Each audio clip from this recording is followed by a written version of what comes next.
Happy morning to you, Daily Blue Watchers. This is Chris Musto here, and I'm with Joe Campolo of Campolo, Middleton, McCormick, LLP, out of Ronkonkoma. Joe, how are you? Nice to see you. Good morning, Chris. Thanks for having us on. Thanks for appreciate being it very much. Thanks for being with us, and this is Joe's first voyage here with us on the set.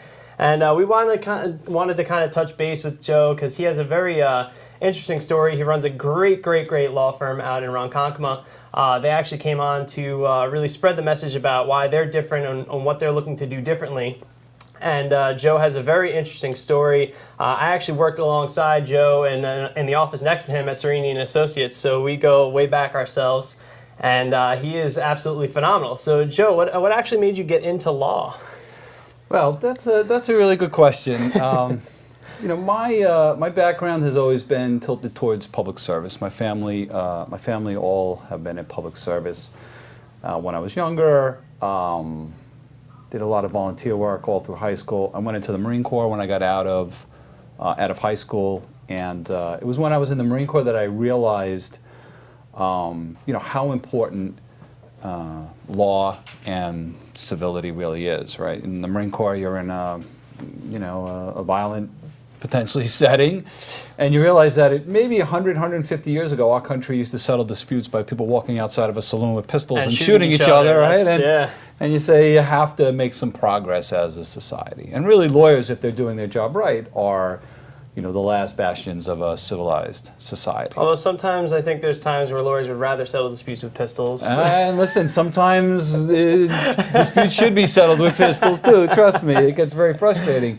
But really, lawyers get a bad rap. There's a lot of jokes about lawyers. There's a lot of comical TV shows about lawyers. But really, at the end of the day, we're there to try and help people settle their disputes in a civilized manner. So that's where it's been. And from that, the firm that that I'm lucky enough to be managing partner of and that has grown has that vision and mission about it. It's a very public service oriented firm. Our charitable works are tremendous. The way that we try and provide services to the client, and we try and do it in a different manner than other law firms do. So it's really been a progression. Well, I come out of a large law firm environment. My partners come out of large law firm environments, and really sometimes there becomes an ivory tower mentality with any large organization. There becomes a sense of the client needs us more than we need the client. And I was taught a long time ago not to believe your own press clippings. Every single client, and you folks here at Blue Chip know that every single client is critical. Absolutely. And you need them.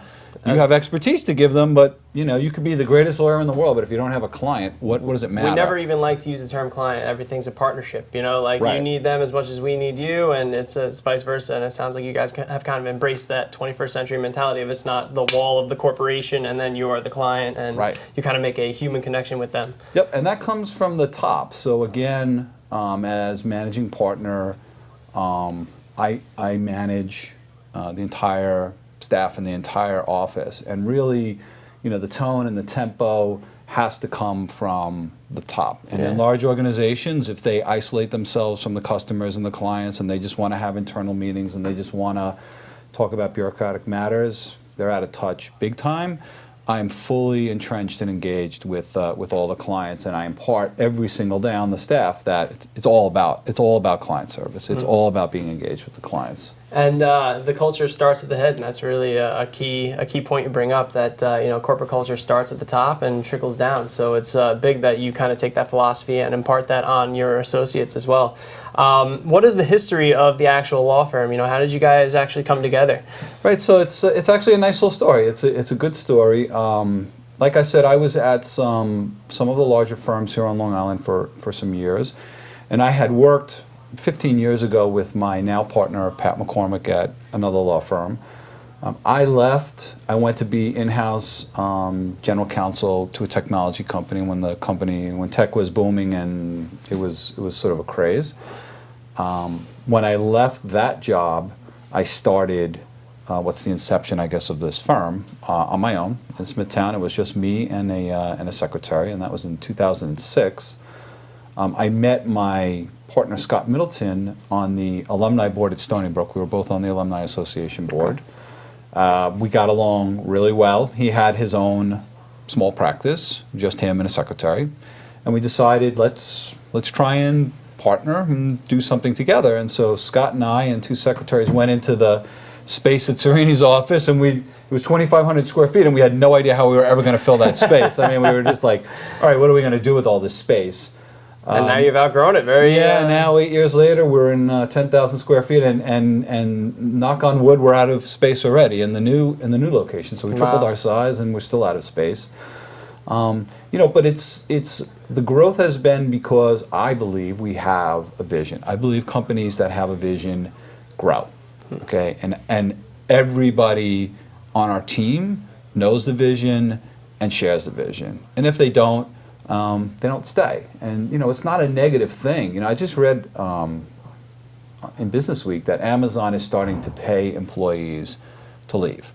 Not that they're bad people, not that they're incompetent, but Amazon's philosophy is if somebody really doesn't want to be here, if somebody really doesn't buy into the culture, they're just not going to do a great job, and it's worth us paying. And I think it's $5,000 to that employee to just leave and go find another job because they just want people that are committed to the vision. The vision, the goal. Right, and that's what we work really, really hard at. We're all about the why. So, you take a law firm, you know what they do. They provide legal services, and you know how they do it. They hire the best and the brightest, and that's everybody's message. We hire the best and the brightest, former law clerks, the judges, et cetera, et cetera.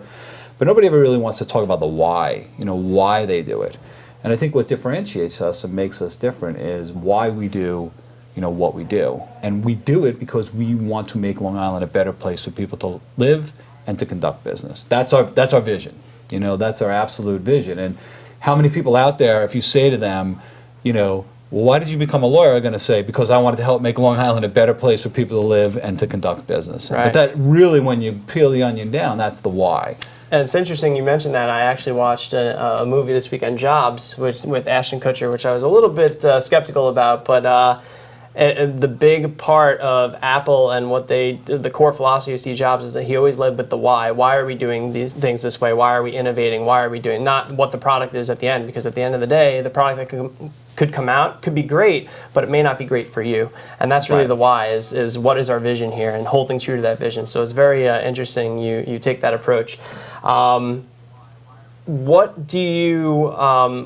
kind of legal advice could you give someone? You talk about how you were looking to kind of lead off with this why, and what kind of advice could you give someone looking for a lawyer as to why they should select that lawyer? What would be some tidbits or maybe information that they could get out of someone that would make sure that this lawyer was the right fit for what they were looking for? Yeah, that's a great question. It's funny. I'll just mention Apple, real quickly, because it's a perfect example of a why. Right, so what does Apple do? They make computers and they make smartphones and they do all the things that everybody else is out there doing, Dell and the rest of the world, right? But the difference with Apple is Apple says, we want to change the way the world communicates with, period. They want to change the way the world communicates, and we're going to do so through computers and smartphones and everything else. They don't say we want to build the best computer. Right. They don't say we want to build the best smartphone. They say we want to change the way the world communicates.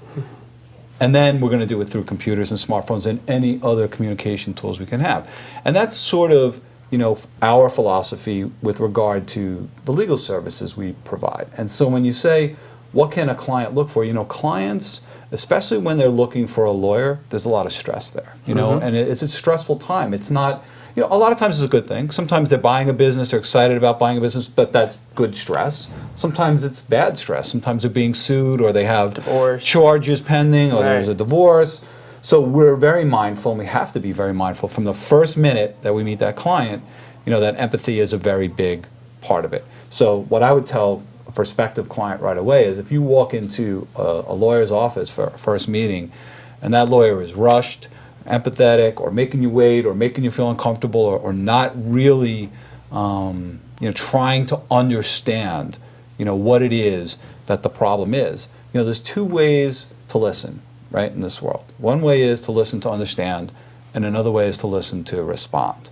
Okay, most people, especially lawyers, because they can't shut up, listen because they want to just respond. They already have a response at the tip of their tongue, and they don't listen to understand.